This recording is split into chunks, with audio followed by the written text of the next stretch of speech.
kina mama wa Kisii County. Niko hapa na viongozi kina mama na mjumbe wetu wa County Assembly Mheshimiwa Mrefu na wenzangu wengi na members of the GAF board.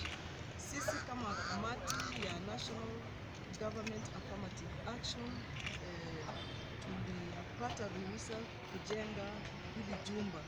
This is a gender-based violence rescue center and a drug rehabilitation center that we want to construct here on this site. And we are constructing it because in Kisii County we have the highest GBV rates in the whole country. Currently we are standing at 92.2 on both physical and non-physical gender-based violence. You saw last time when we were in Kenina sub-county, in Sengera to be specific, we saw women whose hands have been chopped off.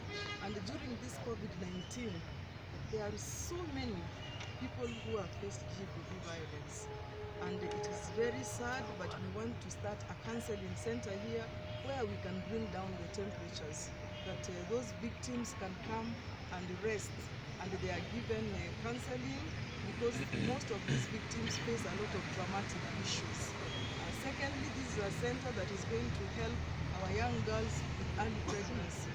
You saw that right now in Kisii County we've gotten over 2,000 young girls who have gotten pregnant, school girls, as a result of COVID-19. And I want to appeal to parents out there, take care of our daughters. I want to appeal particularly to mothers in the various sub-counties of our county. Take care of your child. Jua mahali mtoto wako wako.